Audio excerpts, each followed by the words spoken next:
Gazette du Togo, une vision sur l'actualité togolaise et sur le monde. Qu'est-ce qui motive l'organisation de ce forum? Oui, vous savez que notre pays s'est doté de la loi portant décentralisation et liberté locale. Et donc c'est à travers cette loi, l'État entend transférer les compétences aux collectivités locales pour pousser le développement à la base. Mais jusqu'à ce jour, vous comprenez que les débats se mènent toujours au niveau des politiques, au niveau des structures étatiques. Mais les acteurs concernés, c'est-à-dire les citoyens, ne sont pas suffisamment informés de cette nouvelle forme de gouvernance que nous allons entamer bientôt. Et donc nous avons pensé initier ce forum national citoyen pour que les citoyens et les différents acteurs de la société civile puissent vraiment comprendre le fond de ce processus pour que nous puissions vraiment nous impliquer davantage à tous les niveaux du processus. Parce que les politiques sont concernés par la question, mais étant donné que les collectivités territoriales auront pour mission la conception, la programmation et l'exécution de son développement, dans l'intérêt de nos populations, il n'est pas normal que nous soyons, nous qui sommes des acteurs clés de développement à la base, nous soyons écartés de ce processus. Et si l'État ne le fait pas, nous avons pris l'engagement de le faire. Et c'est un forum initié par nous, financé par nous-mêmes, c'est un financement des citoyens togolais. Parce que s'il s'agit de développement, chacun de nous doit apporter sa contribution. Et donc, comme le dit notre hymne national, Togolais vient bâtir la cité. Et donc, nous sommes réunis ici ce matin pour réfléchir en vue de proposer une feuille de route devant nous permettre de nous impliquer davantage dans ce processus pour que le Togo n'échoue pas. Parce que certains pays ont initié la décentralisation, mais les résultats ne sont pas à la hauteur des attentes. Ben, nous pensons qu'avec notre implication, le Togo peut faire la différence en réussissant mieux sa décentralisation. Et c'est ça qui nous réunit ici dans cette salle au cours de cette première édition du Forum national portant sur la décentralisation. De façon concrète, quels sont les objectifs que vous poursuivez à travers ce forum? À travers ce forum, nous voulons que tous les acteurs concernés par le processus comprennent mieux de quoi il s'agit exactement, et qu'ensemble nous puissions réfléchir sur les actions à mener à la suite dans les jours à venir, pour que nos populations comprennent quand même les enjeux et les défis liés à cette nouvelle forme de gouvernance. Vous savez, la décentralisation comporte beaucoup d'avantages, mais beaucoup de contraintes sont à noter. Et donc, si nous ne nous impliquons pas dans ce processus, nous risquons d'échouer.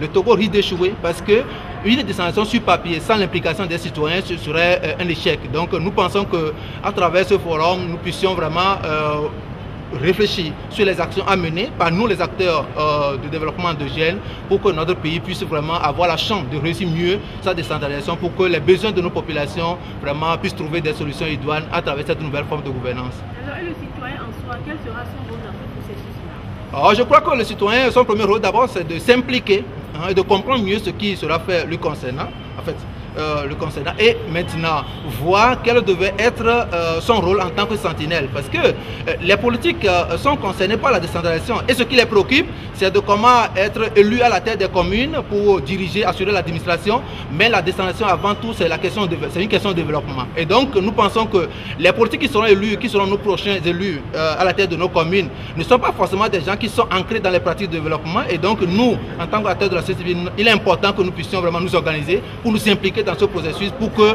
la décentralisation puisse être vraiment bénéfique pour nos populations. Et c'est ce que nous sommes en train de faire ce matin. Et donc c'est un début et il y aura plusieurs autres actions à mener dans les jours à venir.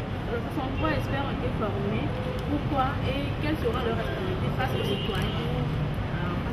Voilà, donc vous l'avez bien compris, avant d'organiser ce forum, nous avons déjà initié certaines actions d'information et de formation, surtout des experts en développement communautaire, comme le mot le dit. Vous savez même que le thème de cette première édition du forum, c'est développement, décentralisation et développement communautaire, enjeux et responsabilité des citoyens. Ça, c'est le thème de cette première édition du forum national sur la décentralisation. Et donc, nous avons formé ces experts pour disposer des ressources humaines qualifiées devant appuyer les actions. Parce que si nous restons dans nos bureaux, nous prenons tout notre temps pour réfléchir sur papier, ben nous ne disposons pas des ressources humaines qualifiées, nous ne pourrons pas réussir l'action de décentralisation. C'est pour cette raison que nous avons formé en amont ces experts, pour que ces experts puissent vraiment accompagner le gouvernement et les partenaires dans ce processus pour que les populations puissent bénéficier des retombées positives de la décentralisation. La décentralisation, c'est le développement à la base. Aujourd'hui, ce forum se fait à l'ONU. Quelle serait la suite? Voilà, donc il faut d'abord commencer quelque part. Nous venons de démarrer à Lomé et comme je vous l'ai dit, 2 actions sont en vue et donc nous irons vers l'intérieur du pays pour que tous les citoyens togolais soient informés, mieux imprégnés, s'approprier cette nouvelle forme de gouvernance pour que le Togo puisse vraiment faire la différence au niveau de la sous-région. Mais je vous dis que si on fait la descente sur papier, que les citoyens ne s'impliquent pas, nous allons échouer. Donc nous aurons à intervenir à l'intérieur du pays. La Gazette du Togo, une vision sur l'actualité togolaise et sur le monde. Rejoignez-nous sur le www.lagazettedutogo.com ou sur nos comptes Facebook, Twitter et YouTube. Pour tout contact, écrivez à contact@lagazettedutogo.com ou appelez le 92 80 88 53. La Gazette du Togo, c'est l'information en continu. La Gazette du Togo, une vision sur l'actualité togolaise et sur le monde. Rejoignez-nous sur le www.lagazettedutogo.com ou sur nos comptes Facebook, Twitter et YouTube. Pour tout contact, écrivez à contact@lagazettedutogo.com ou appelez le 92 80 88 53.